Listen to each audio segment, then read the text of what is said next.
Good evening, everyone, and welcome to the October 28th Board of Commissioners work session. It's so nice to see so many people here in the auditorium, and welcome to those who are tuning in on live Facebook. I want to encourage all the commissioners to make sure your mic is pulled forward so everyone can hear you. Can I get you to call the roll for me, please? Mayor Harker. Here. Mayor Pro Tem Cooper. Here. Commissioner Gilligan. Here. Commissioner LaPiccolo. Here. Commissioner Oliver. Here. Commissioner Spiegler. Here. Thank you. We've got an agenda in front of us. Can I get a motion to approve the agenda as presented? So move. We've got a motion on the floor. Any questions? All in favor say aye. Aye. All opposed have the same right. Thank you. Now we're on to the presentation. Number one is the Carteret County Comprehensive Transportation Plan, NCDOT. And Charlie, who do we have for that? Michelle Eitner will do the introductions for us, our town planner. Thank you. Good afternoon. There are several plans that we have on deck that provide guidance and actionable items. Most of them are Beaufort specific, but some of them are regional. We have our Pamlico Sound Regional Hazard Mitigation Plan. That's 4 counties, I think, but we also have the Carteret County Comprehensive Transportation Plan. These plans, regional, are updated every 5 years, and so we're in our updating phase of the CTP. So we've invited DOT and folks from the county to introduce that to you today. We're not moving forward on any adoption or any drafts or anything, we're just introducing this topic. Okay. And we're allowed to ask questions after that, correct? Absolutely. Okay, fantastic.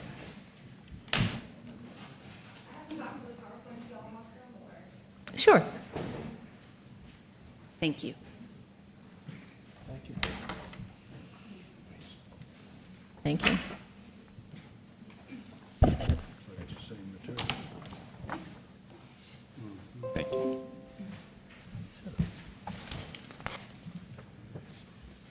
All right. Well, thank you so much for having us here today. My name is Amanda Killian, and I work with the North Carolina Department of Transportation, the Transportation Planning Division. And I also have Hamal Shah here with me today. She's in our Transportation Planning Division as well. And we have some of the people that have been working with us here as well. We have Kyle and Michelle. Michelle, thank you for the introduction. We also have Len White, who is our division engineer.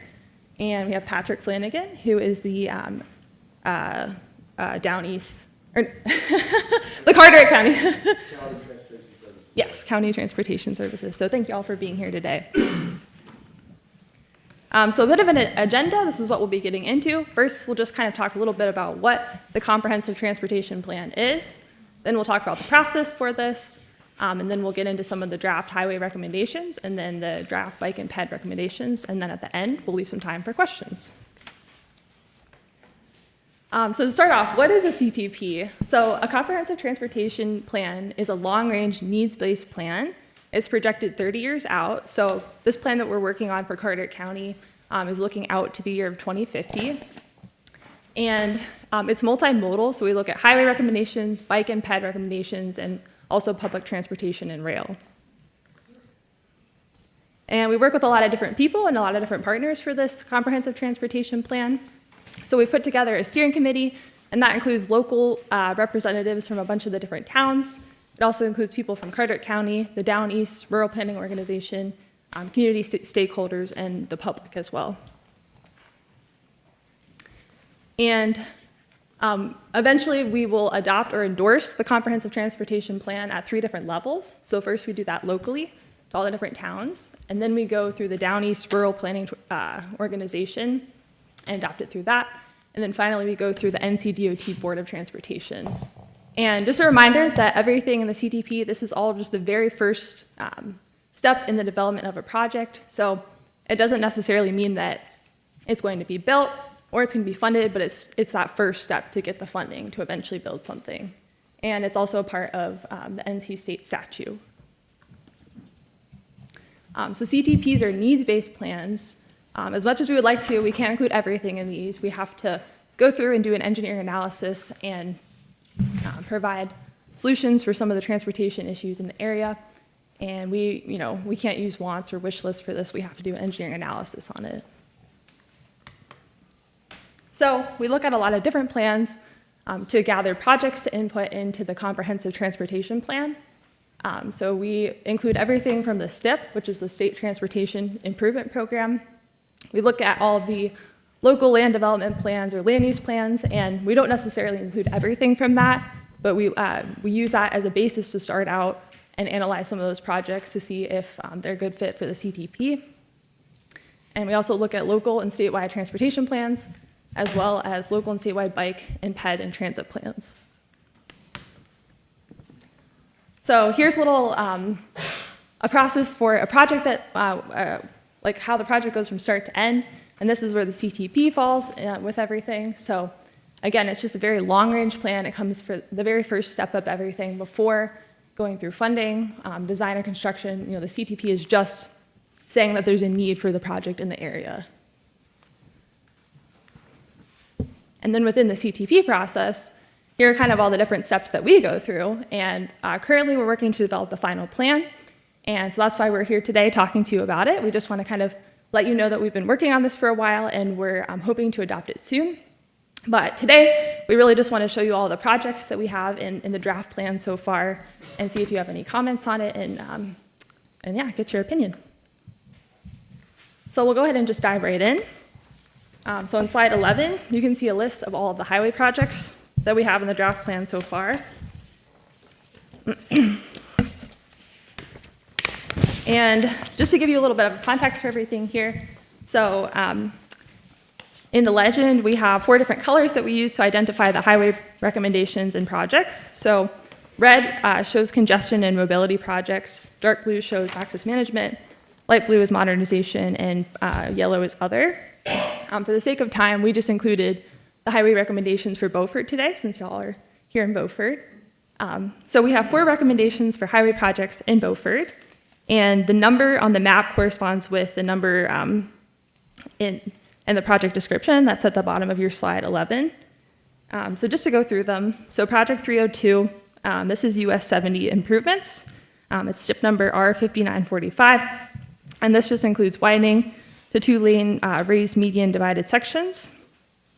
And then project 321, this is the Northern Carteret bypass, STIP number R4431, and this is just upgrading portions of US 70 to the interstate standards.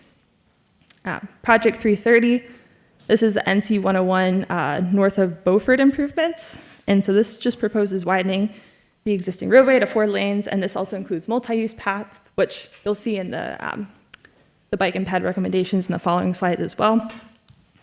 And then lastly, we have a modernization project. This is project 332, and this is US 70 and NC 12 roadway upgrades, and this is just upgrading the roadway from the existing 2-lane facility to a 4-lane.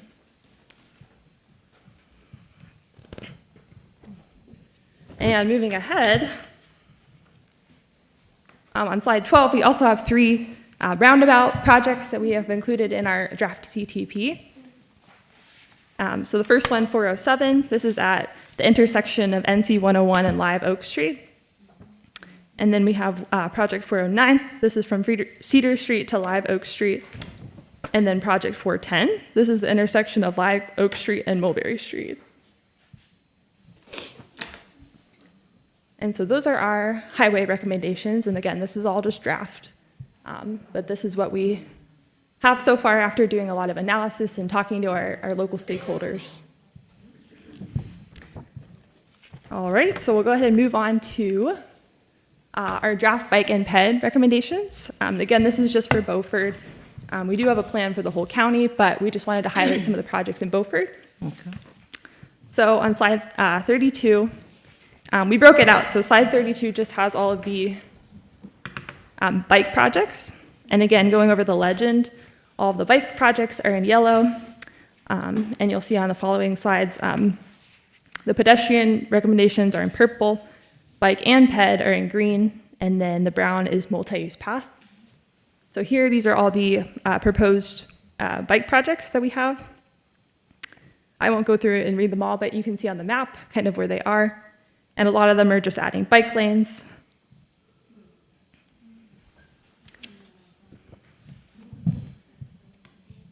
And then on slide 33, these are the pedestrian projects that we have. There's 3 of them, and again, I won't read them, but you can kind of see in the map where they are. And also the thinner line is existing, either bike ped, bike and ped, or multi-use, and the thicker lines represent where the proposed projects are.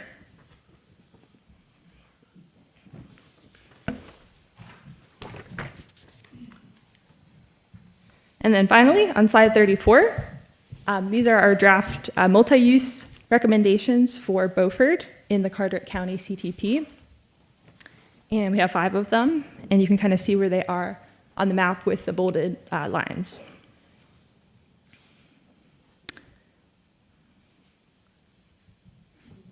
And with that, are there any questions on any of the projects or any questions y'all might have? Is that your last slide? Or did you still have more to go? It's just our contact information at the end. Okay. All right, well, thank you very much for that presentation, and we'll start asking the commissioners if they have any questions for you. We'll start with Commissioner Lopiccolo. Oh, thank you for coming. It's actually really refreshing to see the state working on bike lanes and pedestrian walkways and so forth in Beaufort. The town is very walkable downtown, but as you obviously know, when we move out to 70 and 101 and some of the other paths and plans over towards the bridge, it becomes a lot less pedestrian-friendly and bike-friendly. How are you prioritizing some of these? This is a 25 to 30-year plan, you said. Mm-hmm. How does the state prioritize some of these projects? Are you looking for our input on what we feel is best first, first on the list, or are you looking at you have DOT projects that are planned for 70, and you have DOT projects that are planned to widen and so forth, 101, and those projects will probably take priority regardless of town input? Yeah. Well, that's a great question. I'll just start out by saying, so we include everything in here that is needed that could potentially be requested for funding later on. I don't know if Melissa is. So this is a comprehensive transportation plan, and this is not a fiscally constrained plan. In this plan, we are just identifying the need for the area, and we do not prioritize the projects. Okay. So we are just documenting the needs for the area, and when the town or the rural planning organization is ready to apply for a project, there is the prioritization process called spot process, and they will call for projects, and at that time, county and the town submit projects to RPO, and they rank it. And they have a set of rules to how to rank it. Okay. So all the engineering that's been done and projects and so forth have been done have not really been worked out with the town ourselves, with the town planner and so forth throughout the years. This is basically DOT just coming and saying, this is what looks good in town and would probably work. No, as she mentioned, we had the steering committee, so we talked to them. We looked at your previous bike and ped plans. Mm-hmm. We started from there, and we had one-on-one meetings with the town and the counties. We came here, talked to them. They asked for certain projects. We went back, analyzed them, and if it justified the need, we included that. Okay, thank you. We've started in January, so trying to catch up here with some of the years past. So we appreciate you working with the town and look forward to seeing this come into action. It'd be great for the town. Thank you. Thank you. Commissioner Gilligan? I'll echo Commissioner Lopiccolo's comments. Thank you. Honestly, this is a lot for me to digest in this moment. There's several things that jump out that I'm really excited about, and I wanted to actually ask Sharon, because you represent the town on a transportation committee, correct? Yes. Did we, have we heard about all 3 roundabouts? I mean, I know the one at Live Oak is happening, and I've heard about the one at Mulberry, but I'm wondering about the 3rd one. Are we aware that that has emerged as a need? Now, that's news to me, too. I wasn't aware of that one, but Kyle, you also serve on that, too. Can I lean on you for some information? Sure. Thank you.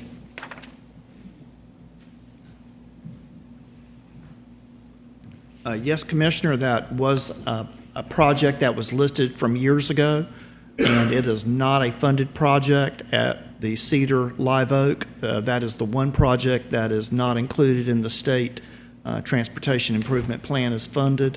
However, the intersection at Lennoxville is a funded project, and also the roundabout at 101 in Live Oak is.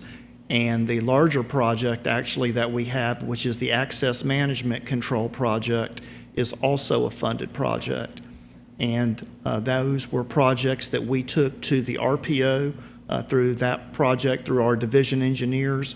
They were scored on a local area basis, and then they get to Raleigh, and then they were scored. We competed against everyone in Division Two, and we were fortunate at the time. He'd probably be modest about this, but Mr. Flanagan was actually part of the state spot committee and the scoring, and helped us organize our applications better, which is why the projects that these young ladies presented to you tonight total $73 million worth of investment back from DOT into Beaufort. Okay, so the third one, the one at Cedar and Live Oak, did result, was from local input? Yes, ma'am. Okay, great. I'm just hoping we have several years' experience on the 101 and learning how to use roundabouts here in Beaufort before we put in the other ones. But thank you for that history and helping me understand where that came from. You're welcome. Thank you. Commissioner Cooper? Thank you, ladies, for your presentation there. Great job. I am very concerned about the Cedar Street and Live Oak. I have spoken to a lot of recipients up in there, residents up in that area. They saw some stakes going up on Live Oak and got concerned. And their concern has been over the years in terms of that roundabout and the county school system, the buses being able to drive up in that area in a safe manner. So there were concerns about that. I was able to reach out to Kyle about the state. They say they're just doing a survey, and it was still some years in the planning, and I see that still there's no date on that particular roundabout. There is one for Live Oak and Marbury, but if ever come that there is a date, certainly like if you could reach out to us, let us know so I can pass this on so that we can kind of address the issues of the residents pertaining to that roundabout and school buses. I believe that's the only question I may have, Mayor. Okay. Thank you. Thank you, Commissioner- ladies, again. Thank you. Commissioner Oliver?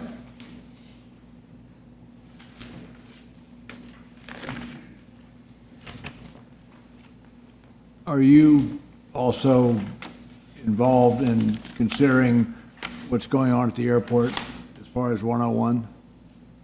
No, sir, but we have a division planning engineer and the county person here, if you have any questions regarding to that. Which one? Len or Patrick?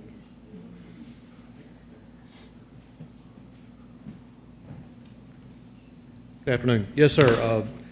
There is a study to realign the southern east, I guess southeast quadrant for 101, and it's going to tie in with Old 70, but there's nothing in place right now, not yet. Okay, are you familiar with the discussions that have gone on in circles about removing 101 because of the runway extension? Yes, sir.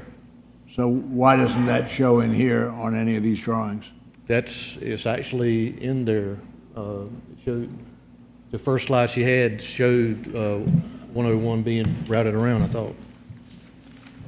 Move a little bit. That dotted line. No, that's the potential other. I don't think it does. So just checklist it, and, because I want to make sure that part of it, that we're seeing the whole plan here, because that's part of our involvement, I think, presumably also. Okay, we'll follow up on that. Yeah. Okay.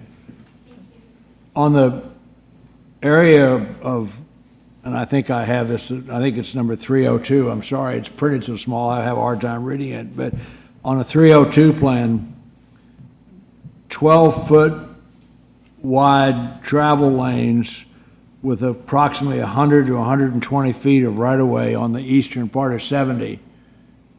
Is that feasible?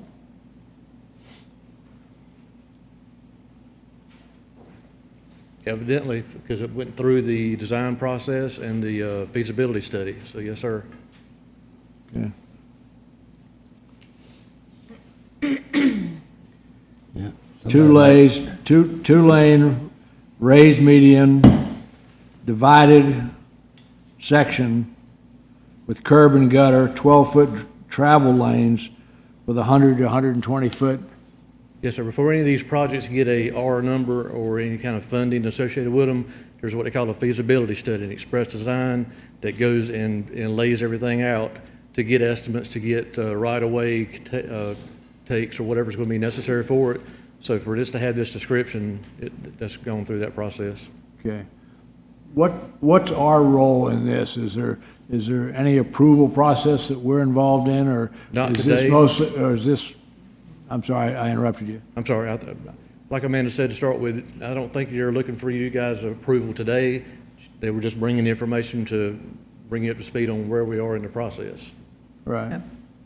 Well, I, for one, would like to see that in greater detail. I'm not saying I'm for it or against it, but I'd just like to think about it from a feasibility of 120-foot right-of-way with a 4-lane, 12-foot drive lane is a pretty major deal. Yes, sir. We can get some plans on it, get you a look at it. That's all I've got. Thank you. Thank you. Commissioner Spiegler? Thank you all for the presentation. I appreciate the update. I heard you say some mention of some other plans. My question is the Pamlico Sound Hazard Mitigation Plan, that update's occurring right now. Can you just talk a little bit about how this is intersecting with that plan update, or how y'all are coordinating if you are? I don't know if we have looked at that plan, but we can definitely look into that more. And yeah. Yeah, and Michelle could probably talk more about this even than me. They just started updating that plan recently, a month or two ago. There's actually a meeting tomorrow, so it's right in the beginning stages, so it might be a good time to just coordinate and make sure, things are lining up. Yeah, thank you. That's good. Any further questions for Amanda and Hamal? I've got one more question. Okay. The extension for US 70 roadway extension heading from the bypass of Olga Road out to Merriman Road, is there plans to straighten the road and reduce the amount of curvature on that road as well? We don't have any pictures or drawings or anything like that on that, but do you know if that's been addressed or discussed? Okay.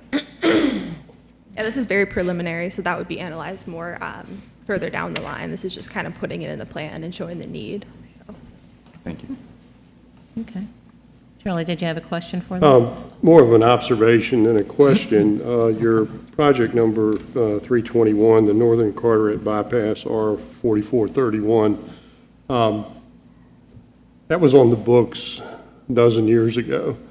Kyle Garner and I have been aware of that for quite some time, and more of just an awareness level for board and community that this is an interstate to run from Havelock through parts of Beaufort, not Beaufort proper, but tying to the new 70, and make no mistake about it, this goes into Governor Perdue's port study, and it is to support the ports and the traffic to the ports. And I know this is a 25 to 30-year plan, and but that project's been out there for a while already, and we know that the interstate system from New Bern to Moorhead's being constructed now. And if history showed us anything, when we weren't going to get a new bridge, and then all of a sudden money materialized and we got a new bridge. So I just think that community and boards and planning boards and such should pay attention to that project in the years to come, because it will. The original actually showed the railroad tracks mirroring 101 and coming across to feed the port, with the railroad tracks coming in that direction as well. So more of an observation than anything else. Thank you. Thank you. Okay, thank you. Commissioner Gilligan? Thank you. Not seeing the overall plan, it's hard to tell if resilience needs are going to be addressed. So, overlaying flooded areas with planning areas and that type of thing. Also, possible integration of green infrastructure or other measures that may support, stormwater system draining improvement. Are those topics in the plan? So, Transportation Planning Division, for which we work at, they are working on the resiliency plan for the whole state, and they have developed some set of guidelines, but they are in really early stage. They haven't been finalized yet, so we have not included as of right now. But in our analysis for each project, we have created a project sheet that addresses the environmental features, and we have put the buffer within 150 feet. These many environmental features are being affected by each and individual projects, and you will be able to see that in the documentation. Okay. Thank you. Appreciate it. I would just like to second what Commissioner Gillikin just said, and I think that's another reason to coordinate with the Pamlico Sound Hazard Mitigation Update. They're doing some good resilience work in that. Any further comments or questions? Well, thank you for presenting this as an initial start to a conversation. Still looking forward to a lot of this coming to pass, giving us an opportunity to see what is coming Beaufort's way, because multimodal is really important to us, how we get around. And as you can see, there's some questions that you've been asked about environmental securities as well. So when you come back, I hope that we are able to see a little bit more detail of the plan. So I understand that this is just a beginning conversation, but before we actually be able to make a comprehensive decision, we'd like to see a little bit more meat to that. But I know that's where you're going to be heading as your next step.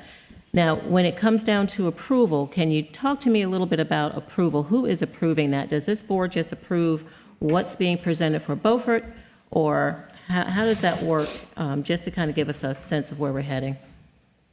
So all municipalities adopt their portion and agrees with the overall plan. Okay.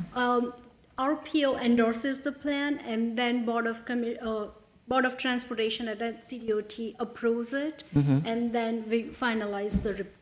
Okay. So when Beaufort is looking at approving our section of the plan, will we be able to have enough time to send this out to our citizens to get their input?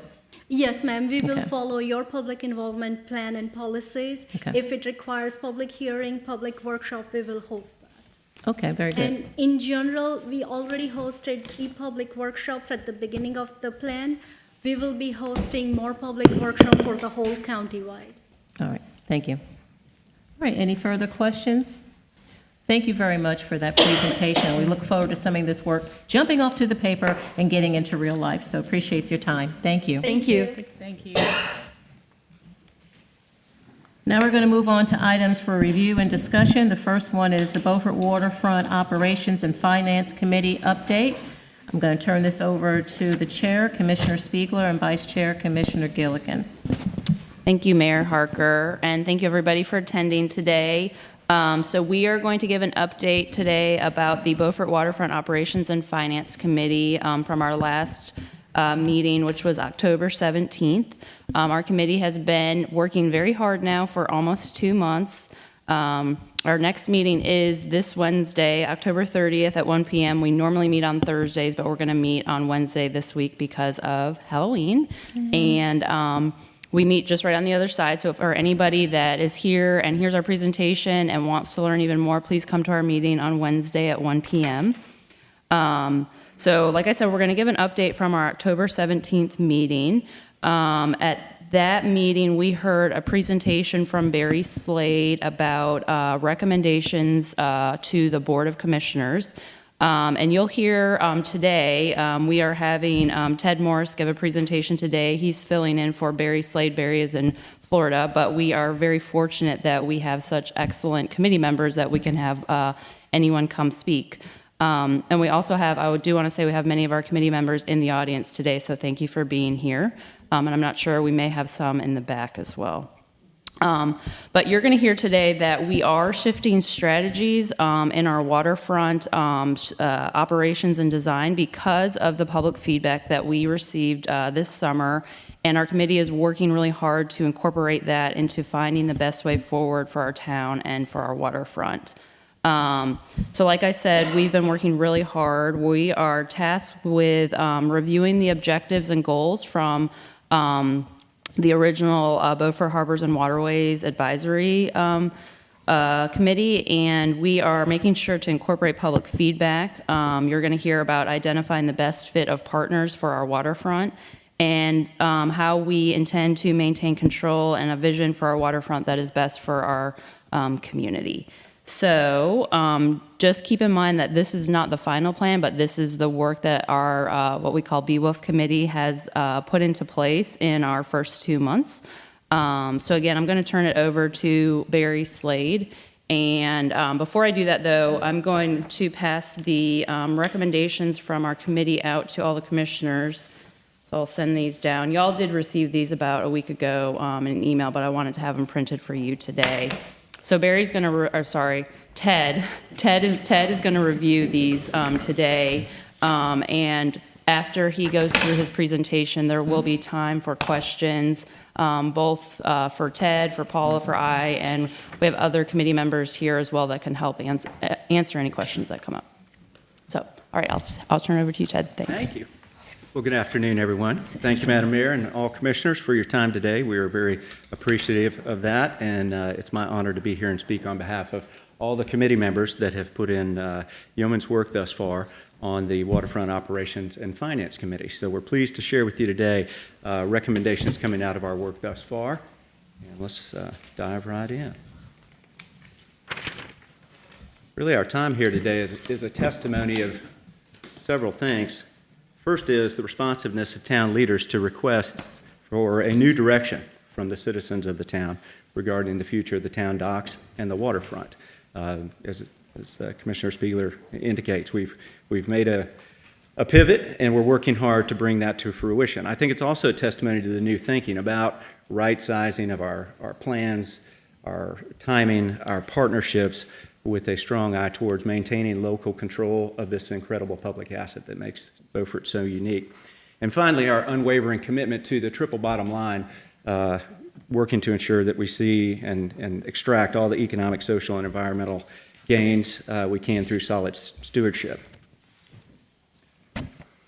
As we in the committee rolled up our sleeves and got started, we continued open dialogue, at least I certainly know I have, I think some of our other committee members can attest, in our travels around town and elsewhere with the public all throughout this process.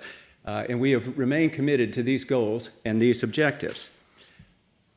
I'll let you soak those in for a moment. Many of those you've seen before, but I'll really draw your attention to the last bullet in each section. When you put those together, those really are our North Star. That's the concept that we've discussed before of placemaking. And if we're successful at creating a place where the citizens and residents of Beaufort really want to live and prosper, then we know other people will want to come here to learn, live, work, play. And we will ultimately be successful in maximizing the community and economic development impacts of all that we do. I think you've heard me say it before, designed for the people that live here, everyone else will want to come. We're standing fast by that. It's important to note, however, that a lot of our work thus far has been introspective. We've been, as Commissioner Spiegler said, looking at the former recommendations of the Harbor and Waterways Committee, taking ongoing public input, and working that into basically a staged tactical approach with both initial and future phases. And we'll talk more about those in a minute. And that's an approach that today we're seeking your approval and blessing for. This approach, being near term, of course, is action-oriented, very resource-centric, very detailed, and most importantly, adaptable. As the Commissioner said, this is not the final plan. This is that initial building block of the plan that we feel needs to be blessed now, begin to be executed intensely upon, and we'll continue to build out the plan. But at this point in time, really your approval is an essential vector check for us. You know, are we heading in the right direction? Do you agree with this body of work? Because now, rather than being introspective, it's really time for us to turn our attention outward from the community, recruiting those champions, those funding partners, those expertise partners, and ultimately customers that will be very, very important in this model. It's important to note that these stages that you see here are not mutually exclusive, so in terms of time. So A does not have to precede B, nor B, C. For example, in column A, we're working right now diligently to identify our minimum viable capital expenditures that are necessary, but at the same time, we're beginning to talk about possible fundraising and making sure that we're fully aligned with the town's resiliency plans and so forth. So the committee has spent an immense amount of time on A, B has been active and ongoing, and thank you, Mayor and Commissioner LaPiccolo, for rightly noting as you read that draft capturing A and B that, hey, these things in C are important. And of course, the answer there is they absolutely are important, and we will conquer those as we move forward. Really, the goal here ultimately, though, is to get us in a cycle of best management practices. How do we make initial investments, begin to collect great data and analytics, both on utilization, user experiences, customer demands, resident desires, thereafter optimize our operations and secure the revenues that could go to some other entity, but we feel are most appropriately due to the town so that it can make further investments in these assets and infrastructure going forward. So that's a continuous loop we hope to catalyze and keep going throughout this process. A couple of things to note here that we can talk about. You see in column A there, industry-leading expertise. There's continued to be talk in the community about privatizing the docks. What we want to make very clear, this is a plan that allows the town to retain maximum control through right-sized partnerships, but that doesn't mean that we don't rely on solid industry expertise and some of the things we need to do. There are things we as a community can do best. There are things that professional marine operators can do best. There are things that grant services firms can do best on our behalf. And so this is a balance, and we'll talk more about that. You see that at the bottom, you see dedicated accounting and reserve capture there in column A. Again, I'll take us back to that concept of best practices. When we looked at some comps around the country, I spoke at one time about the Vero Beach example where they have operated a municipal marina for a long time. This, again, is one of those best practices that needs to be instituted so this can begin to be run as a dedicated operational entity within the town, even if we're using external partners to help us do so. I'd like to highlight this concept of a grant services firm. We've talked extensively, and the previous committee identified that there were numerous grant opportunities and other potential sources for public funding available. And in our discussions, we feel it is very important that ultimately we acquire the services of a firm of this type. Typically, these firms are very, very active in the grant space. They know these grant-making committees, the leaders of these different foundations and agencies, and they're really well-positioned to help us set probabilities, find those best fitted to us, and actually help us see those through to completion in terms of preparing successful grant applications. So those are important. We've had some interesting conversations about establishing a community foundation, and I think we've had very robust conversations, appropriately so, that even though that might be used to support activities on the waterfront and at the docks, investments therein, it ought to serve the entire community, right? So that the vision for that is to be bigger than the docks and the waterfront, but really be a community development foundation that really builds out what we've discussed as sort of that string of pearls throughout the community across which people travel, utilize, benefit from, and make us a special place to be. We can dive in a little bit deeper and think about some of the initial phases. So thus far, we've mapped out a phase 1 and a phase 2, and you'll see that phase 2 and phase 2 continued. When we look at this, I really want to start us with the big picture first. A lot of our conversation has been around where do we find those seminal investments to get started? What do we need to do immediately? What do we need to do right after that? How do we do it properly, but as cost effectively as possible, and where do those funds come from? Ultimately, that provides us ideally with off-balance sheet financing rather than depending on an equity partner.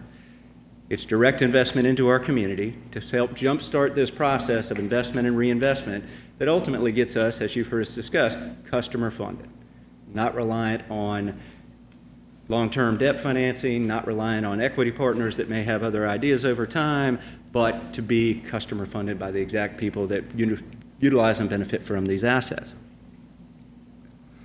You can see in phase 1, we've got some important timelines. We've got our current concessionaire who's agreed to manage through the end of 2025.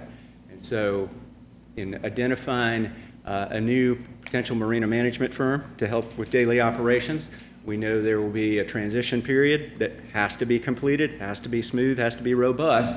and stood up by 1/1/26. One of the key pieces here that we have talked about in terms of potential revenue and risk management is a new fuel tanking system.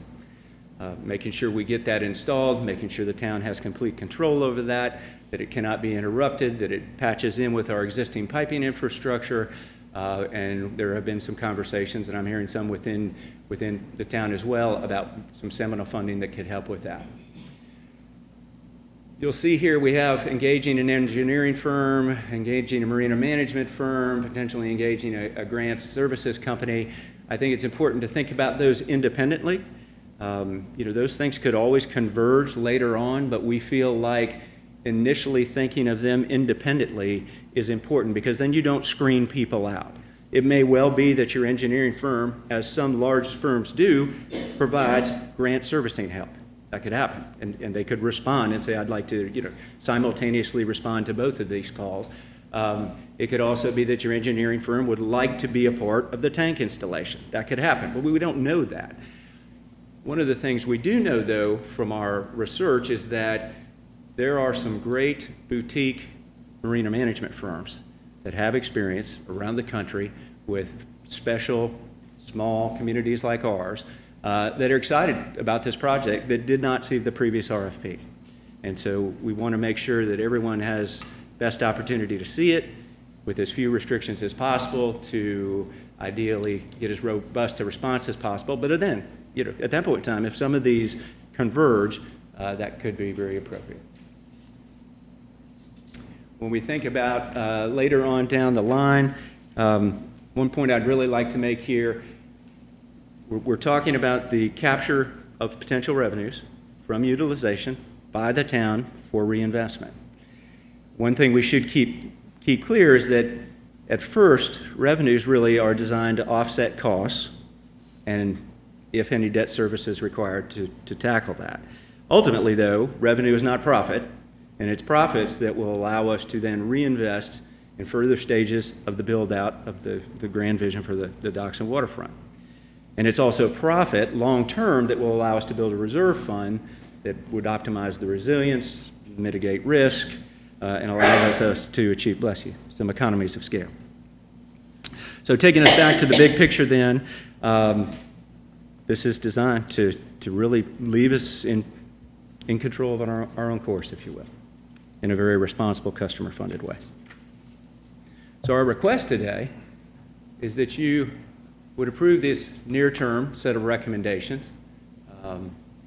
As a committee, we voted 12-0 in support of these after, I think, a considerable amount of thoughtful work. At this point in time, that vote allows us, as I mentioned before, to go external in our focus.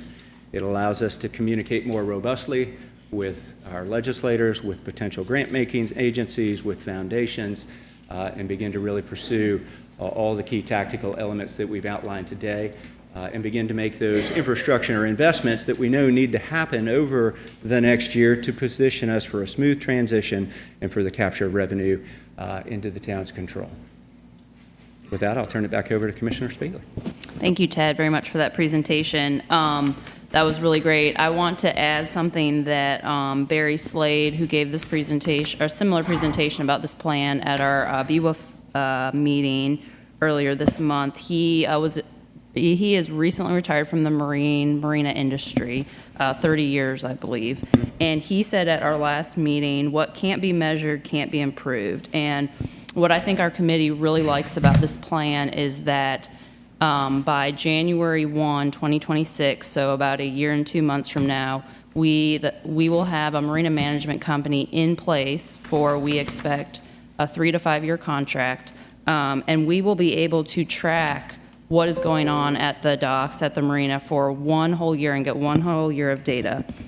And what Barry said at the last meeting is that will allow the town for Beaufort to get to know our property that we've had for many years, but we don't have the data. We'll understand how it works, and that will then allow us to boost our revenues and ROI because we will really understand what we have. And right now, we just don't have that. And so we are really hamstrung by the lack of information that we have. And so this committee really likes that we can do this, as Ted said, in a phased approach, learn those things, and then know the best way to go forward. Sarah, And, yeah, sorry, go might I ahead, add Ted. to Yes. to that point, that same software, that industry standard software that Sarah and Barry are referring to, simultaneously will allow us to optimize utilization. It'll allow us to institute dynamic pricing, which will allow us to boost revenues very quickly upfront, hopefully increase utilization and marketability and accessibility of our facilities, and ultimately, as Sarah said, really give us not just a year's worth of data, but a year's worth of increased data and profitability. Yes, and I would say our committee is very excited about this plan. We have done some preliminary informal meetings with several marina management companies, and we have learned a lot just in the past few weeks. It's very, they have said, yes, we would be, we do offer 3 to 5 year contracts. That's very standard in what we do.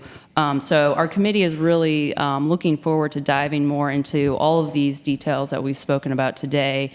But like Ted said, we do need the approval of the Board of Commissioners in order for our committee to move forward. We're starting to move into the details that are external to the town now, fuel tank installment, working on grants, finding a marina management company, and so that will require that we are all working towards the same goal. So with that, Paula, do you have anything? Sorry. Sure, I Commissioner just want to Gillikin. clarify for the public, I saw a few eyebrows raised when we talked about marina management company, and I just want to be clear, a lot of us already know, but this is not a lease. Yes. This is a company that comes in and takes a small percentage up front, a small percentage on the back end, and then we get all the rest of the funds. We have a lot of control. So I just want to be really clear, this is not a lease situation or in any way similar to some of the other proposals that came in. So just wanted to clarify that for folks. Yes, thank you, Commissioner Gillikin. That is correct.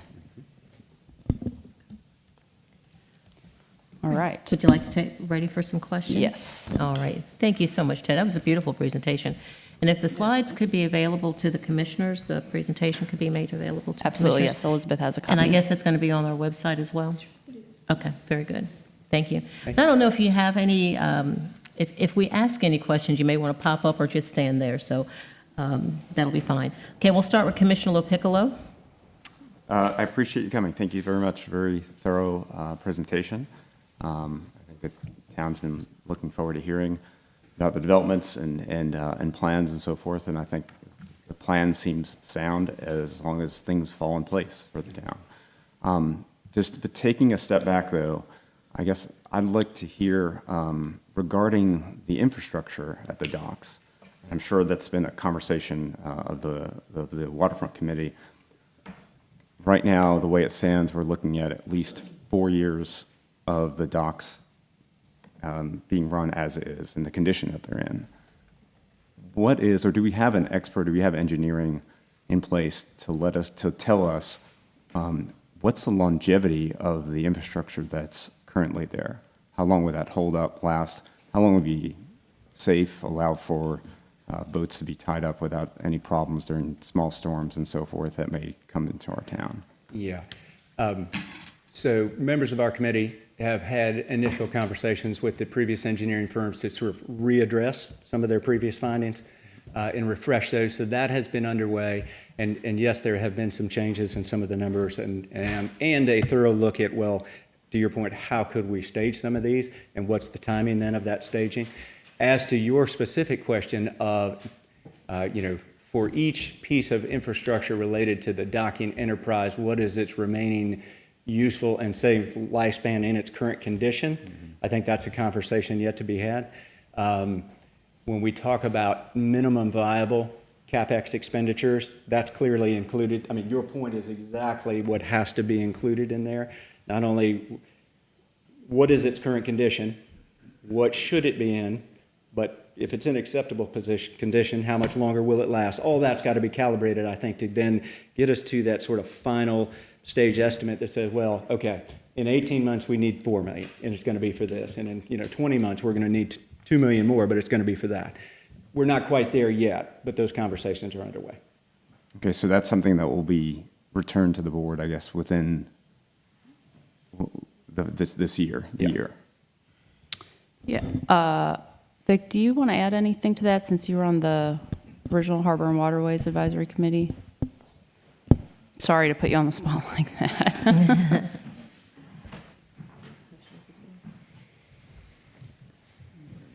Good afternoon, Commissioners and Mayor. I can add just a little bit to that. We have looked at all the Moffitt and Nichols work that they originally did in engineering and the lifespan of things that are out there. We know the boardwalk is a total replacement. We know the fuel lines are a total replacement.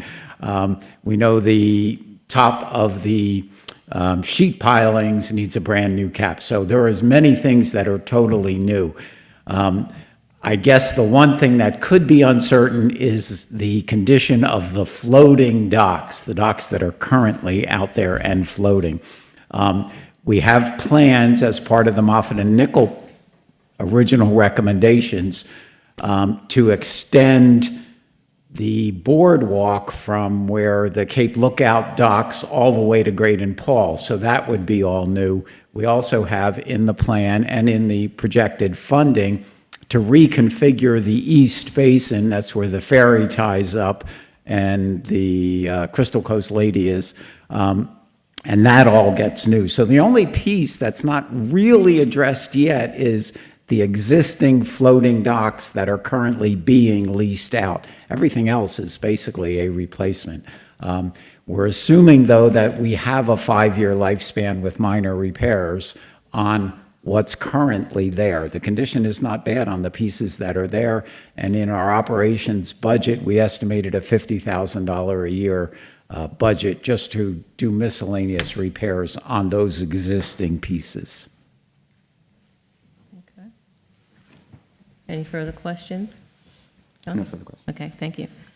Now, Thank you, Paul, I Vic. know that you're on the committee, but I don't know if you had anything to add to this. Or I just don't wanna have questions, but Ted, thank you so much. That was a very professional and easily digestible presentation, and I really appreciate you giving that to us. Okay, thank you. Commissioner Cooper? Yes, I want to echo that. It was a great presentation. Also want to reflect on that. Since this committee first met up till this upcoming meeting, they have done a real yeoman's work in a short period of time.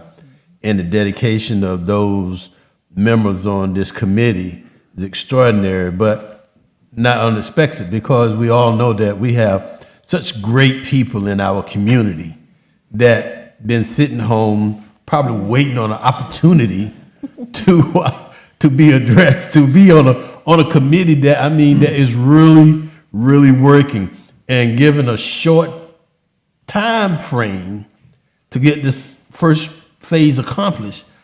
They are there, they are already there. So I want to give a kudos to Sarah and Paula and the members of that committee in reaching this first stage that they have. Just a great, tremendous job. I don't really have any questions, Mayor. Okay, thank you. Commissioner Oliver? I think it comes down to trying to cipher through and get down to some very specific and detailed priorities. In my opinion, number one priority that we have, literally, is solving the fuel system. And that needs to be done, initiated, in my opinion, immediately. The second thing, as far as this board is concerned, is I think I'm hearing in here that we need to have a process that will reach out and communicate with and vet some managers through what I would presume would be a request for qualifications. And I'm in favor of that.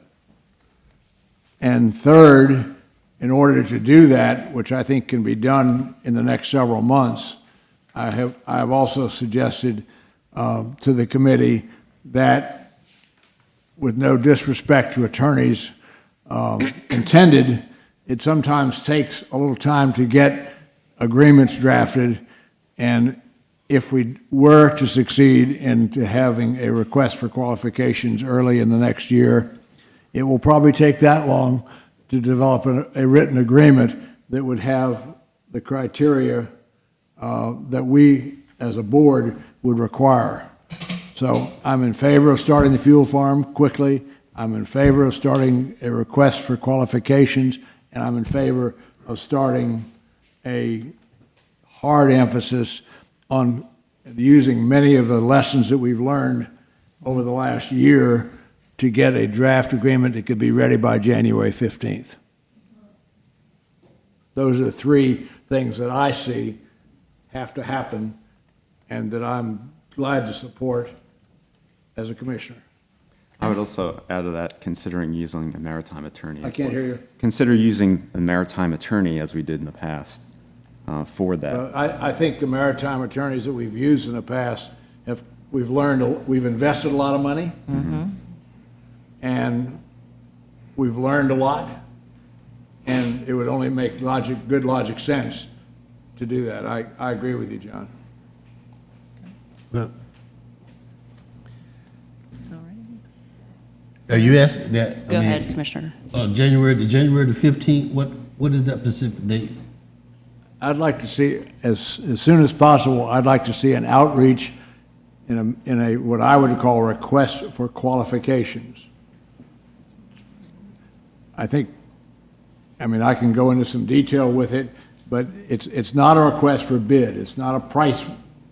It's a request to find a group of people who are qualified, and it has nothing to do with price.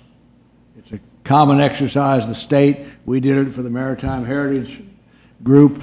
The state does it in looking at engineers and architects, and you come up with a list of people who are qualified, and you pick the one who's the most qualified. Then you go into a discussion with them as the first choice from a quality standpoint to see if you can negotiate price and the terms and conditions of a contract. In order to do that, you have to have the terms and conditions. We have a large amount of that, as John mentioned, that we've already developed and is in our book, and we own it. We don't have to go to we have the propriety of that, of what we've learned, intellectual knowledge, in my opinion. Commissioner, you own the work product from the maritime attorneys, yes, sir. Correct. And my opinion is I'd like to get it started very soon on a request for qualifications. And when I say very soon, this week is fine. I mean move, get going. And I think that's what the committee has recognized. I think they've recognized that the fuel thing is urgent. So I'm supporting that exercise.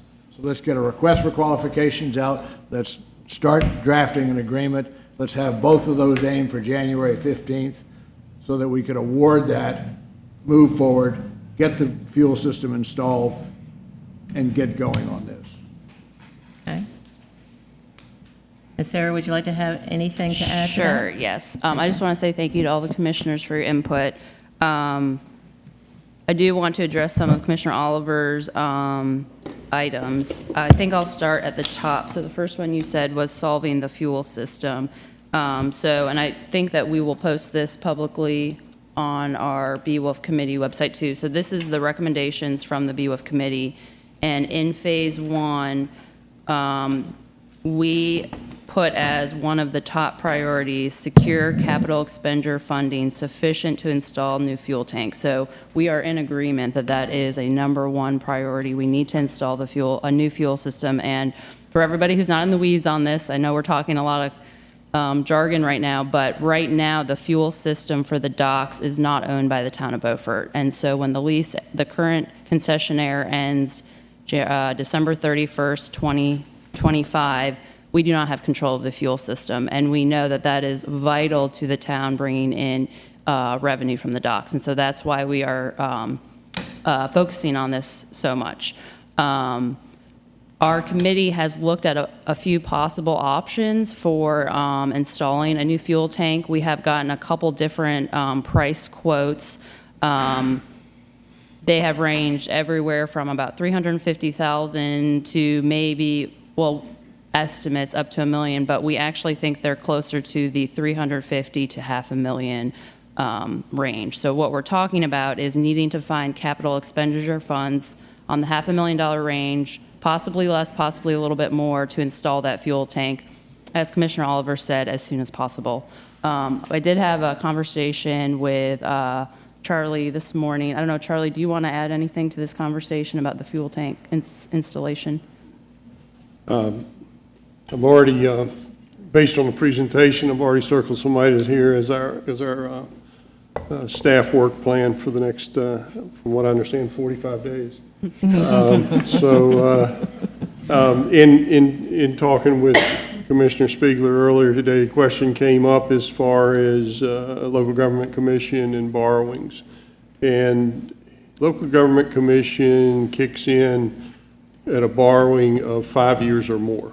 So you have the ability to go to the local bank and secure financing on a project up to 4 years and 11 months.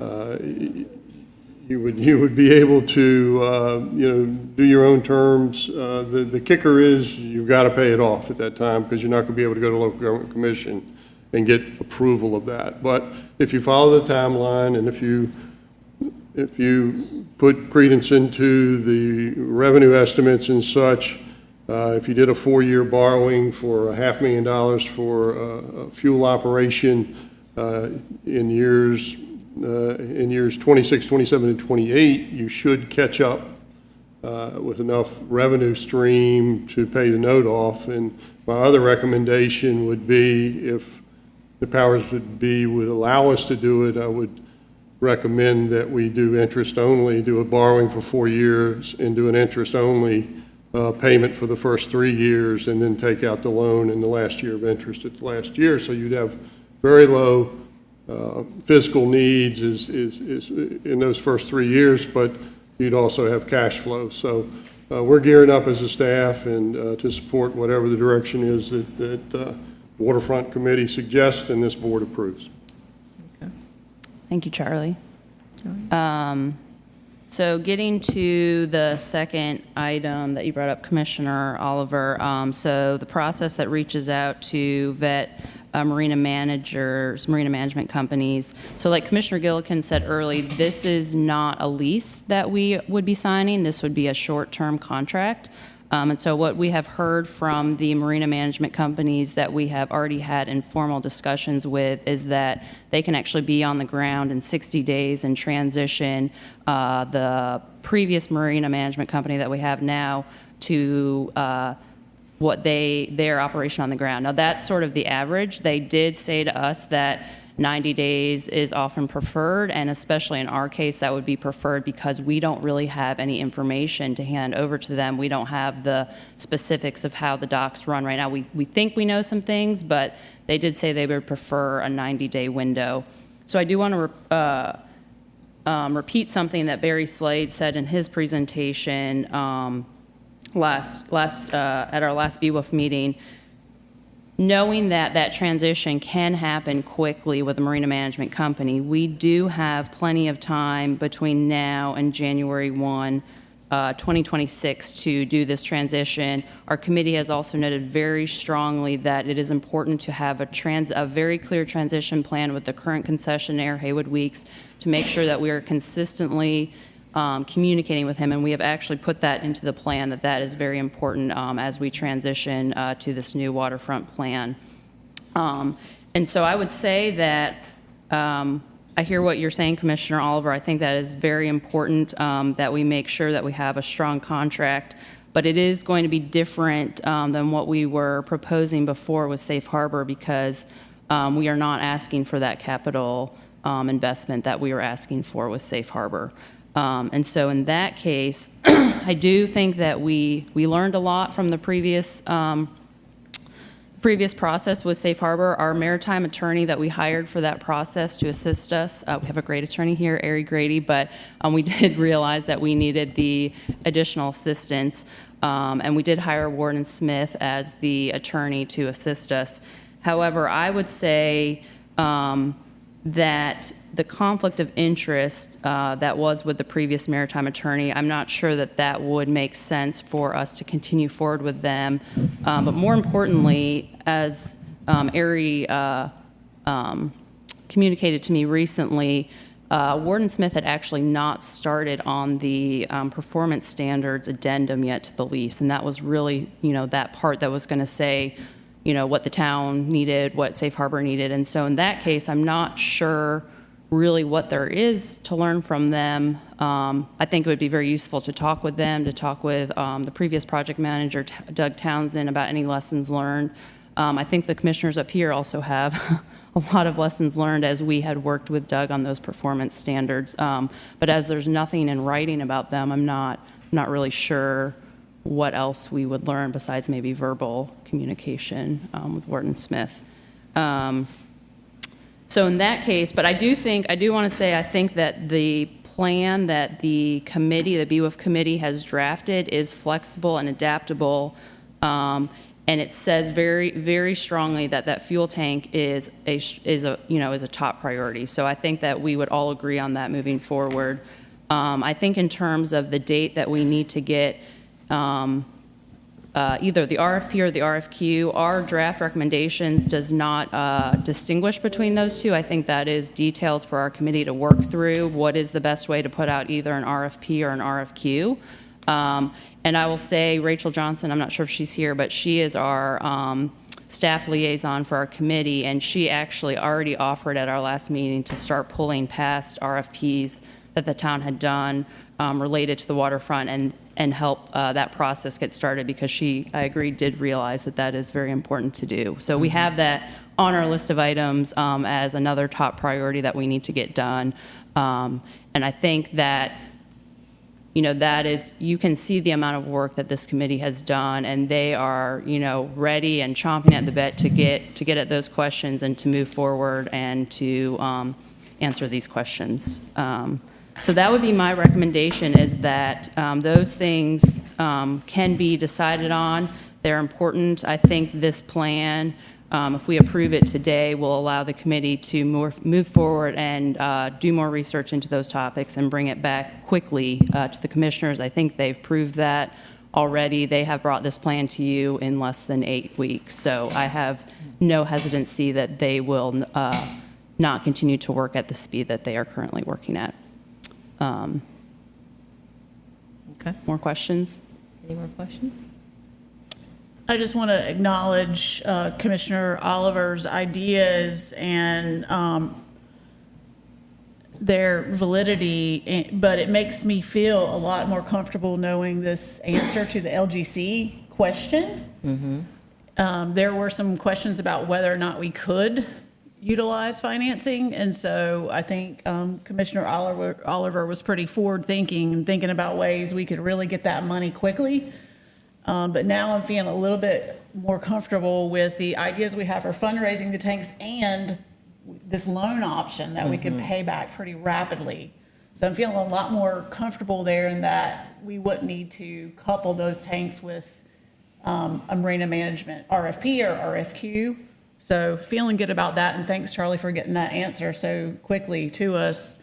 And I do think, given the committee's track record, that the committee could bring back some pretty fast and really good recommendations on the RFP or the RFQ, whatever route we decide to go, and bring some research to the board. So I have all confidence that the committee can do that, and then we can make that next decision when that comes.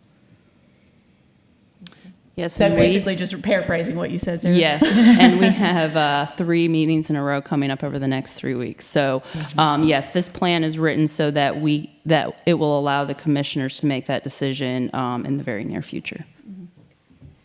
All right, and Ari, I've got a question for you. Yes, ma'am.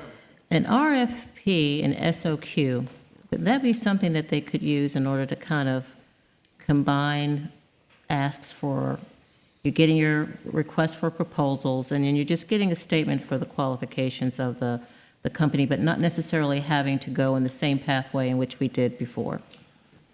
Yes, ma'am. I mean, if you went just the RFQ route, as the commissioners and the committee have already recognized, you're not looking at price, you're not looking at specific terms, you're just trying to find a group of companies that may be compatible with our vision. But if you go the RFP route, that is more, we're entering into a contract, and if we did go that route, I would make the proposed draft contract part of that process, which is not at all unusual for bid situations for public construction projects.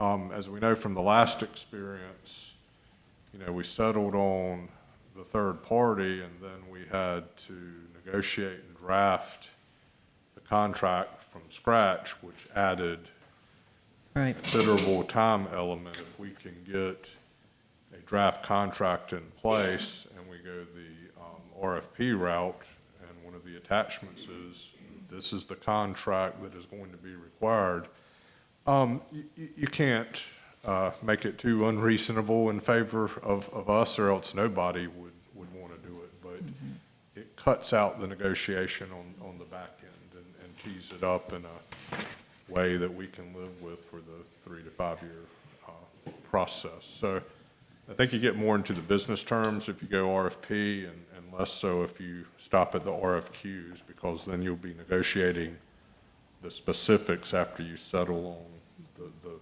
management company. Okay. And I think part of the important process here too, and this is what we've learned in our committee, is that there were many third parties that were not aware that we had released the RFP last time, and we want to make sure that we find the best fit and the best partner for Beaufort. We are special, we are unique. We're not a large Charleston, but we do have a pretty busy waterfront. So we want to make sure that we are getting the word out when we put out either an RFQ or an RFP for this process. We want to make sure we get a diversity of responses. And I have the confidence that we will do that because of the diversity of our committee members and their ability to get the word out about this, so that we can have the best fit for Beaufort, for 3 to 5 years going forward. Okay, very good.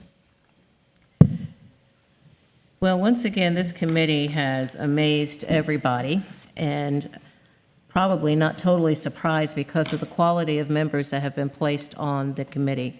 You've got the historical connection with members from the Beaufort Harbor and Waterways Advisory Committee, along with some new eyes coming into that, and it makes a really, really good mix. So I want to thank both Sarah and Paula for gathering such a great team. This draft, I thought, was a really detailed roadmap and added some flexibility in there too. So I think you guys have utilized your times so well. And I know that I have given you a deadline of December the 31st, and I'm sticking with it. But I do want to also let you guys know, as the creator of this committee, I'm not disbanding anything after this is done. So I know you have this phased approach 1 and 2 to come up with. And the reason why I said December the 31st, because we have a short time to implement those. Although we have a year extension, it's going to take a lot of nuances to get to where we need to go. And to be honest with you, you'll probably in the race before its time is up. So I really am looking forward to hearing what the commissioners have to say when it comes down to moving forward, so you guys can go through the next step. The only thing I would add to this as well is, because if we're learning from lessons past, I want to encourage the committee to seek ways of citizen engagement inputs throughout this as you're coming through this. Tapping in some staff to make sure when you're talking about engineering firms, if they can ever help you out, let them be involved as well, and look forward to some recommendations coming back to the board for those steps. So I just want to be clear on that. You'll make the recommendations of these firms, and probably do like my math teacher would say, show your work. So if you're going to have a couple of firms, let us know how you came to that suggestion as to which firm works best for Beaufort, and I think you guys will do that, but I just wanted to put that out there. I don't have anything else unless other commissioners wish to make any further comments before we can give this board, well, this board can give the committee the direction as to whether this is a good place for them to start and move forward. Any more questions or before I make the motion? No? Okay. Okay, I'd like to make a motion to approve the Beaufort Waterfront Plan recommendations for the Beaufort Board of Commissioners by the Beaufort Waterfront Operations and Finance Committee, as you have in front of you in the document dated 10/20/2024. Okay, we have a motion on the floor. Any further questions? All in favor, say aye. Aye. All opposed have the same right. Great, great job. I feel like we're actually moving the needle forward. You can clap.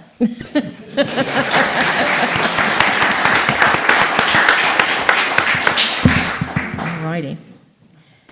So now we're going to move on to the FY 2025 budget amendment number 3. Where you going? It's only 5:15. So, we have another 2 hours. Where are you going? Don't leave now. Thank you for coming out.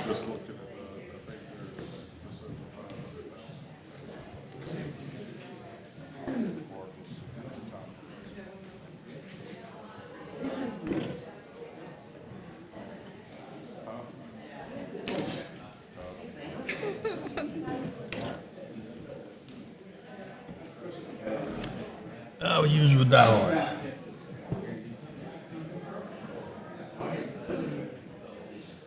I'll ask Christy Wood to come forward to give you the background on this item, please. Thank you, Christy. Sure. Good afternoon, Mayor and Commissioners. Tonight before you, I have budget amendment number 3 for FY '25. In the general fund, we are requesting $39,700 in appropriation. The majority of that is for a grant it's a reimbursable grant, so there's no match. It's for mobile command stations and unmarked police vehicles. So we just need to recognize the revenue and the expenditures. And the other $11,200 is for fees associated with the property purchase of 611 Front Street, the survey, the assessments, and the legal fees. And then in the utility fund, there are some emergency sewer repairs. One is on Moore Street, and it's needed due to a leak caused by recent heavy rains. That's $8,500. The other one is on Professional Park Drive, and it's needed due to a failed sewer pipe. It's $30,000. Both of these repairs are outside of the current scope of the USDA work. And I am requesting that you consider this for approval tonight. I'll be happy to answer any questions that you might have. Thank you, Christy. We'll start with Commissioner Piccolo. No question. Thank you. Commissioner Gilligan? No questions. Thank you. Commissioner Cooper?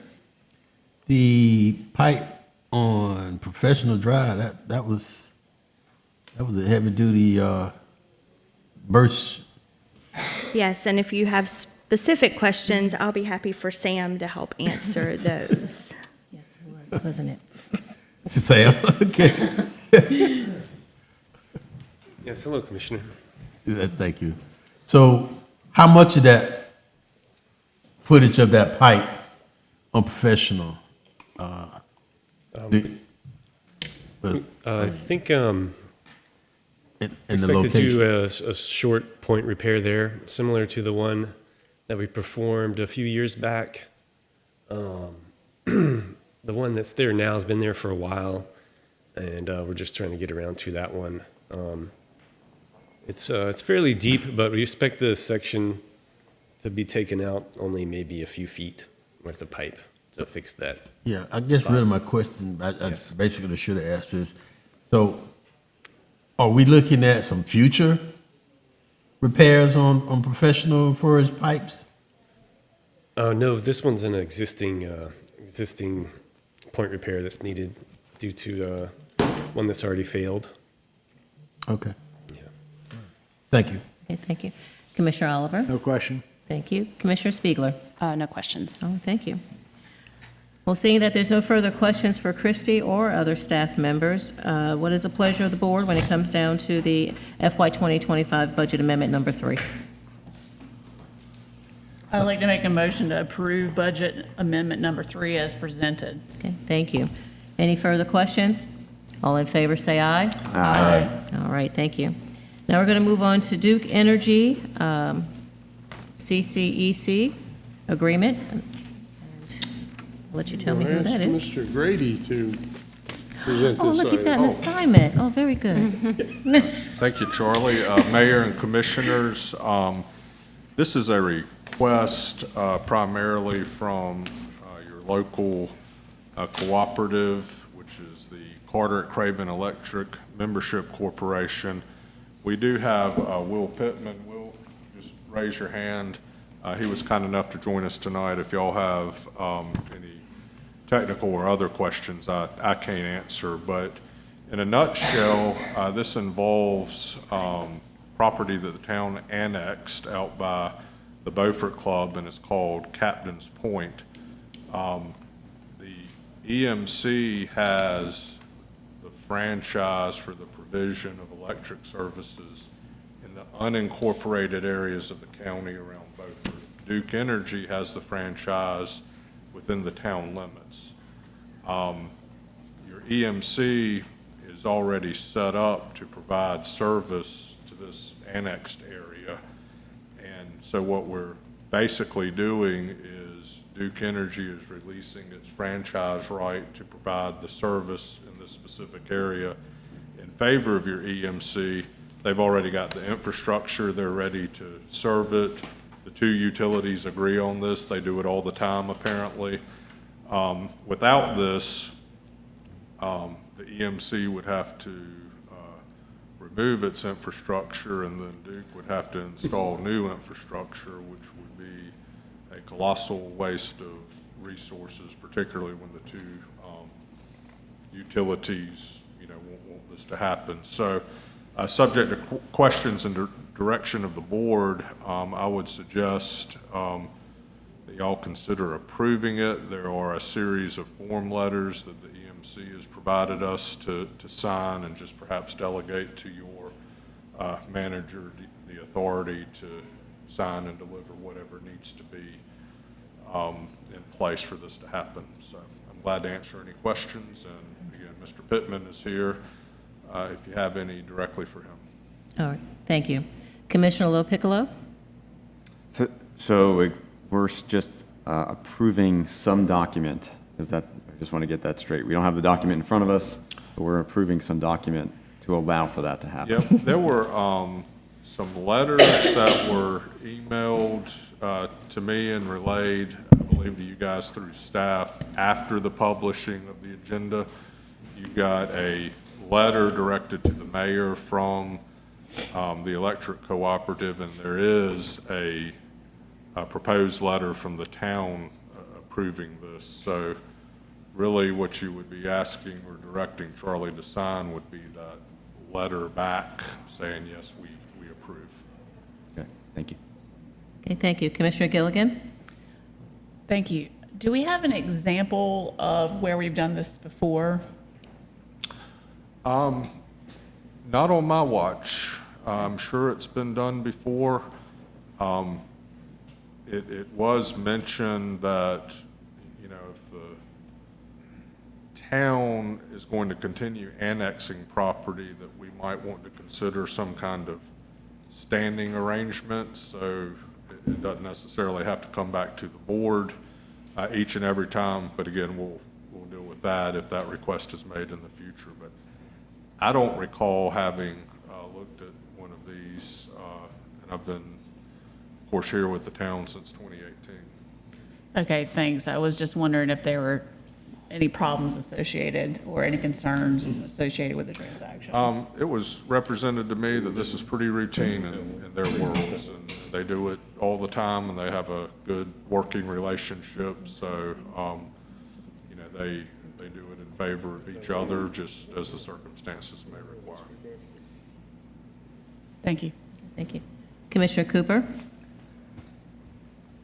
Yeah, I'm not saying yes or no or whatever, but my question is, the Beaufort Club is a EJT of Beaufort, correct? No, sir, it was annexed. It's annexed. Mm-hmm, Yes, part sir. of the town.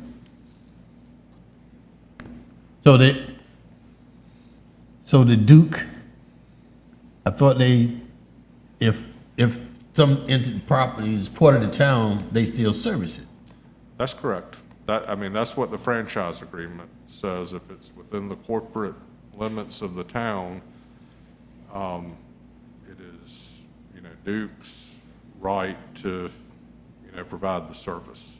And responsibility. And responsibility, yes, sir. But in this instance, they want to turn it over to EMC. Correct. Because the EMC has the infrastructure in place to serve this property, and Duke does not. But that was done before the annexation. That's correct, because See, that's what we need to look it at was the timeline. outside of the town limits. Yes. Until whenever we annexed it. So, Right. yeah, it was really in the EMC's jurisdiction until we annexed it. So Right. So once we annex, Duke at the present is providing the service. generally, yes, sir. That's the starting point, is that when we annex, Duke provides the service. If there's a situation like this, the EMC and/or Duke will come to us and say, hey, can we change it up for this particular tract of land?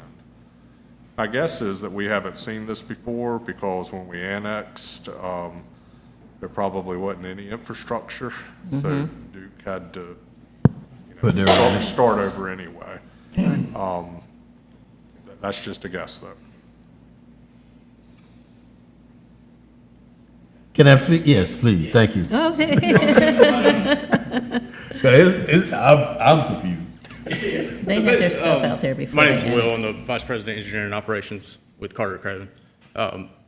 And basically in the 60s, I think it was the late 60s, through the Territorial Assignments Act, basically everybody got together and determined where the territories were going to be, who was going to serve what areas. And I think it was in maybe 2017 this came up, but where the territory line is in Beaufort Club, it was really only like 2 lots. So it really didn't make a lot of sense for us to come in and serve just 2 lots. But really Duke's at a stopping point now within that subdivision, and they actually recognized that this new Captain's Point was in our territory and reached out to us and said, hey, we have this franchise agreement with the town, but really this is in your territory. They're more respecting the 2 territories and, releasing it to us with your approval. So that's really more how it came about. We do have facilities in the area to serve it as well, if that sheds any light on the situation. Okay.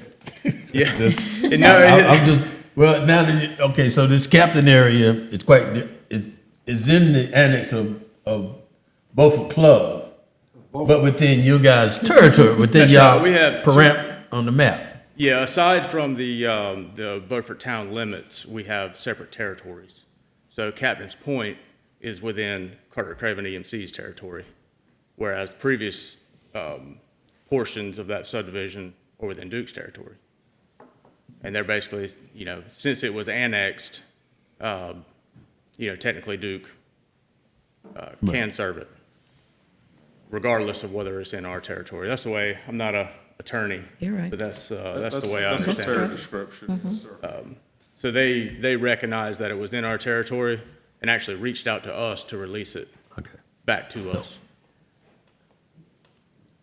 So the captain is in the annexation of the town, but their regional or their mapping in terms of Duke and EMC is EMC and not Duke. Is that where we at? That's, in a way, the Duke's franchise, as I understand it, is for the corporate limits of the town. in town.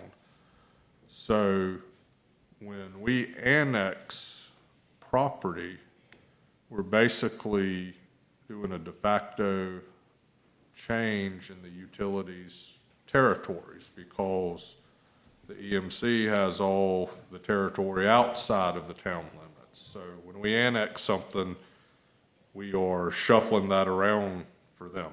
And in this instance, they've looked at it at Duke's request. So, you know, they're the ones giving something up and saying in this particular sense, it doesn't make sense for Duke to provide it. It makes sense for the EMC For them to to provide provide it, okay. Because you already have infrastructure out there. That's right. And So that's another thing. Then Duke would have to get you to remove that infrastructure. They would have to come in and put more infrastructure down, and it's not really that cost efficient. yeah, not necessarily would have to remove. Okay. But really, it's my understanding that that territorial act in the 60s, that it was designed to stop the duplication of infrastructure. You know, that would take up a lot of easements, a lot of area to have utilities competing. And they recognized that back then and basically came together and made assigned territories and unassigned territories. Right. Yeah. My next question, and you can just nod your head, you know, because there may be, you know, those online watching. Are your rates compatible? Yeah.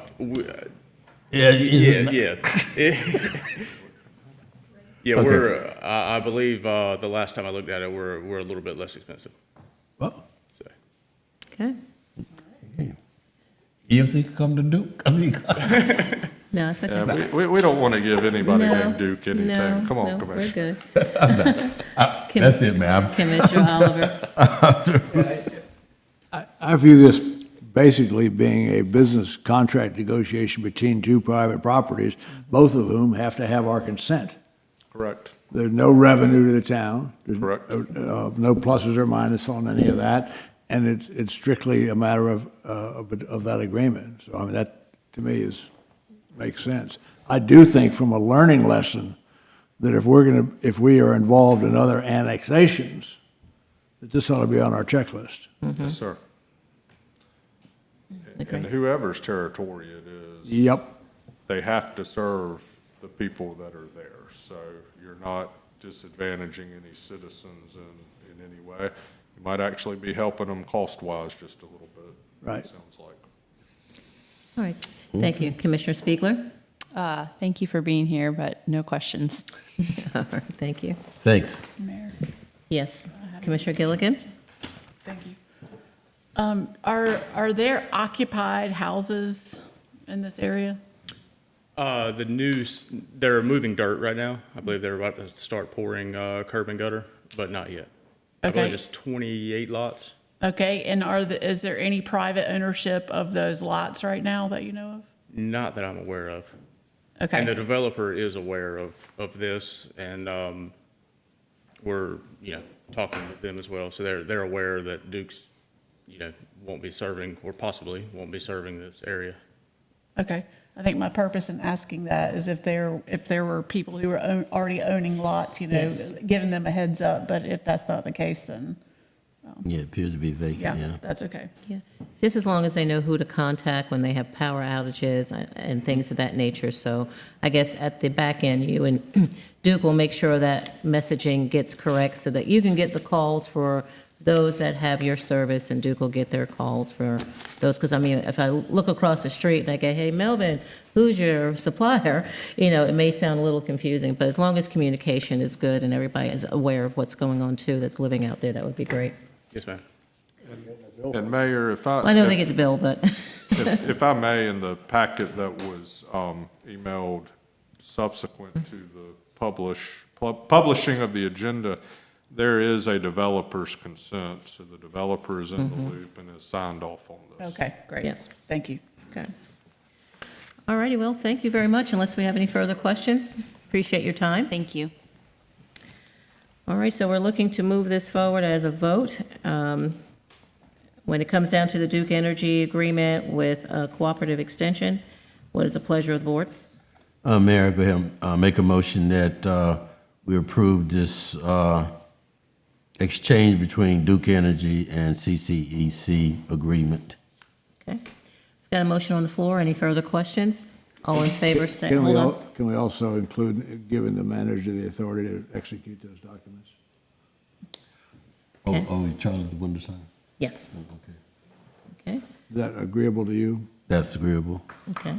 So the motion includes giving the authority for the manager to sign the agreement. All in favor, say aye. Aye. All opposed have the same right. Thank you. Now we're going to move on to the project updates. That's professional park area stormwater study update.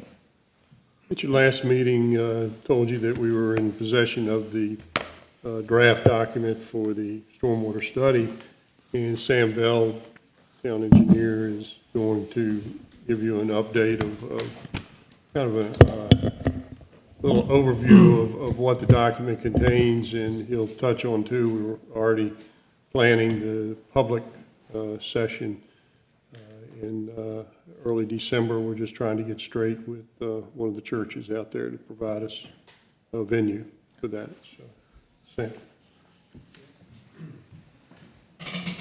Thanks for the introduction, Charlie. Good afternoon, Board, Mayor. I'm here to give an update on the professional park stormwater study. And just a quick recap from last time. Project study began back in December of 2023. It was a 100% grant-funded project, just to get an idea of what was causing the flooding out there and possibly some steps moving forward to fix it. So our engineer on the project's been W.K. Dixon, who's been out there conducting surveys and modeling efforts to find the root causes and solutions to the flooding. So far, they've come up with a model. Typically, for a project like this, they might run the model, I don't know, a handful of times, 5 or 10 times to find a solution. In this case, they ran it maybe 43 different times. 43 different scenarios of, changing this around, changing that around. Just because it's such a complex problem out there. It's, let's see, like 400 acres and with 4 different outfalls, 4 different major outfalls. And with that, the town received their draft study report and plans last week, and we got a chance to review it with them. So far, they came up with 2 alternatives that involved, first alternative involves some ditch clearing and off-site pond connections. The second alternative came up with installing some pervious pavement and underground storage in the area of Meeting Street, as well as one resiliency alternative that involves a pump station upgrade. And then with our comments, we came up with a couple other alternatives to look at that they're going to take a look at for us for the final report, including maybe adding some rain gardens and also some other ditch cuts within the interior ponds that could shorten the flow path. So they're going to look at those and get back to us with the final report within 2 or 3 weeks. We should see that. With that release of the final report, you'll have all their alternatives and recommendations, as well as some possible funding opportunities that are out there, some grants that they've identified that could go for moving forward. And I did want to announce the date of the public outreach session as well, which will be Tuesday, December 10th, from 4:30 to 7:30 p.m. at 1 Harbor East in Beaufort. We wanted to pick somewhere that was within the neighborhood so residents could gather there. It'll be more of like an open house type session where people can kind of come and go. And they'll have different stations available for people to walk through. So that should be really great. We're going to work with the engineer and town staff to get the word out ahead of time. So the people have plenty of time to maybe look at the document and stop by with any questions they may have, so we can get some good public involvement. And also, I'll mention the web portal as well. As part of the final report, there'll be a web portal where the public can go to view the alternatives, and as well as an interactive map that'll show future flooding versus the current flooding out there. So we're looking forward to that. We're looking forward to having them back for the final report. And just like a lot of the other projects we have going on right now, this is kind of just the beginning as far as identifying kind of a roadmap forward. But with that, if you have any questions, I'll be happy to answer them. Thank you very much. Now, that draft will come before the board before it goes out to the public, so that way, if those citizens ask any of our board members any questions, they won't be totally surprised, right? That's correct. Yeah. Okay, very As soon good. as the final report comes out, we'll make that available. Okay, thank you so much. We'll start with Commissioner Lopiccolo if he has any questions for you. Yeah, thanks for the presentation, appreciate it. Has the modeling demonstrated what the most effective option is for that location? Have they identified the storage tanks or any other types of engineering changes that would be most effective? And has it been ranked as far as effectiveness? And then I would imagine from there, the funding that would then flow towards whatever we can get towards kind of filling those boxes. Sure, that's a good question. They did come up with some cost estimates with both alternatives, including the third alternative, which didn't really help the level of flooding. It just helped with resiliency, being the pumps would be upgraded. But for the two alternatives, they're more so additive. So the first one is they both help out kind of this same amount, more or less. I think alternative one maybe helps out a little bit more. And they did identify one particular part of alternative one that helped out the most, which was the connection to the off-site pond.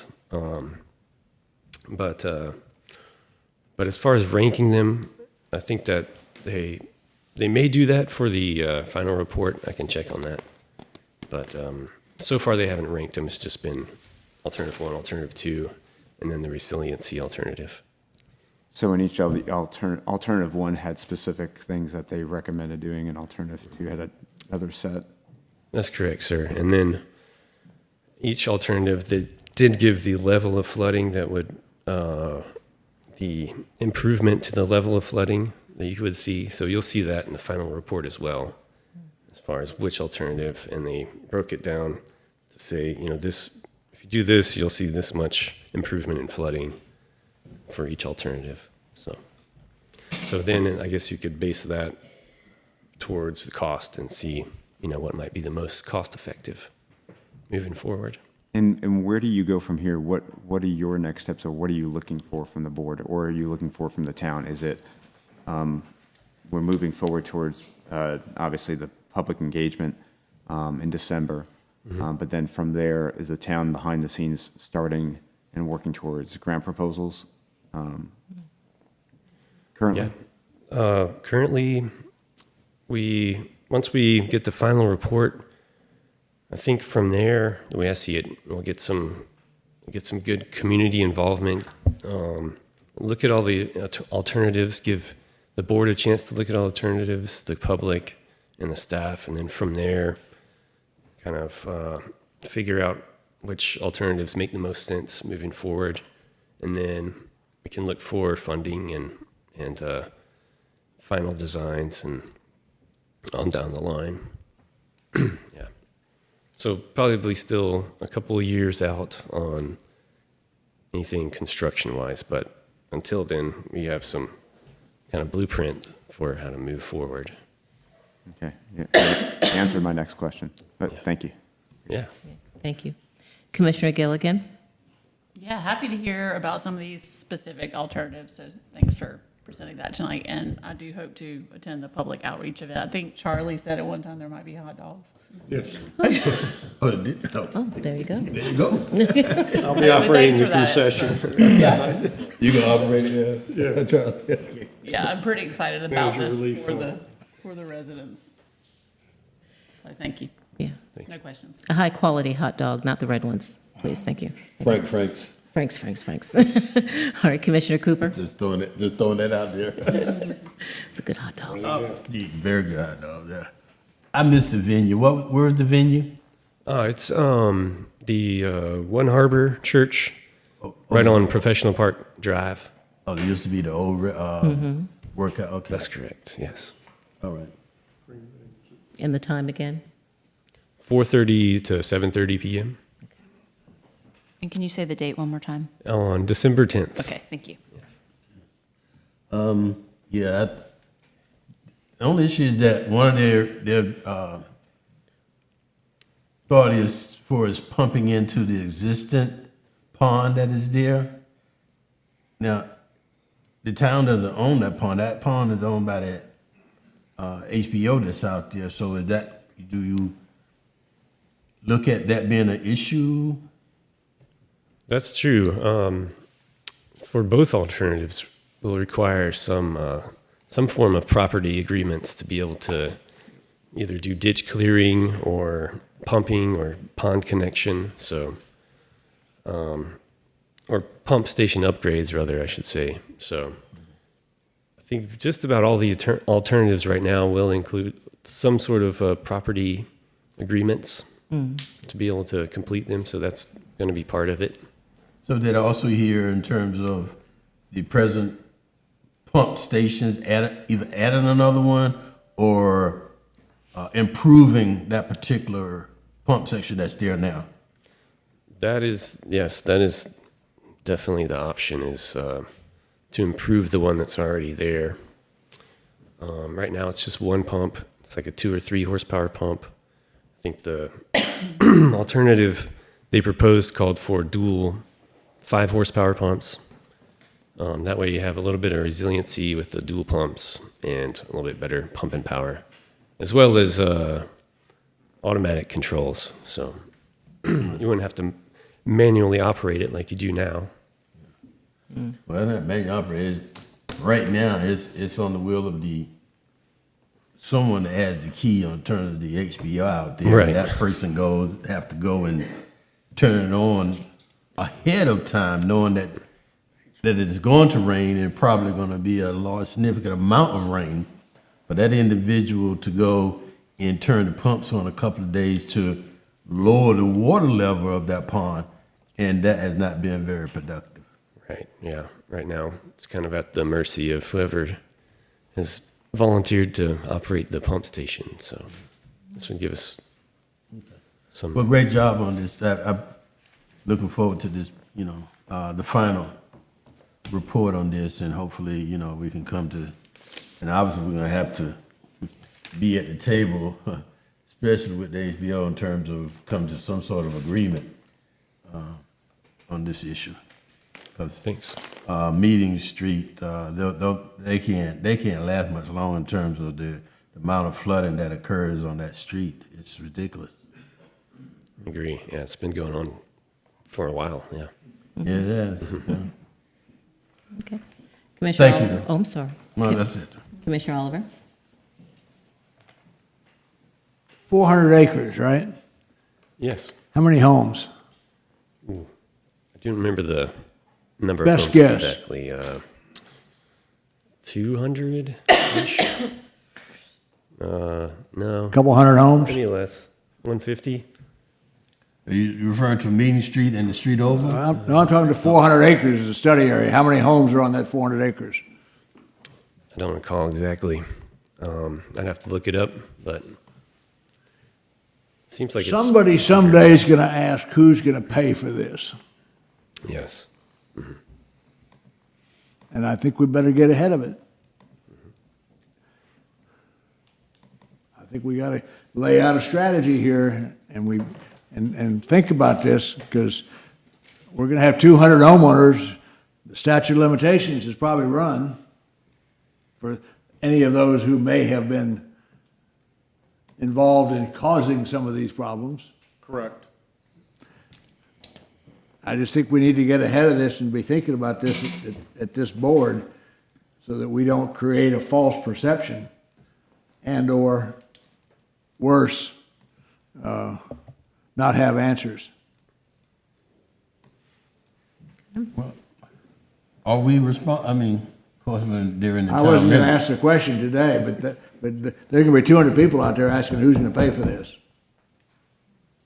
So we need to formulate a plan and see if we can show the leadership to figure out what it should be. I'm not asking the question. I'm just saying we're going to have 200 people on 400 acres asking who's going to pay for this. And once this is done, do we guarantee that that's going to work? There's some tough roads ahead, and I just think we, as a group, we need to get together and lay out a little plan on that before you get hung by the cross in the local church. Well, we're going to need to see, we're going to need we'll need a final report from this study in order to be able to even engage. I think the meeting is preceding the final report, is it? The final report will be out before the meeting. So That's what it is. have a It'll be out chance to before the meeting. Look at that. Yeah. Well, I think we need to get ahead of this before we get too far out ahead of the situation. Yeah, I don't want to go into a meeting and get ambushed.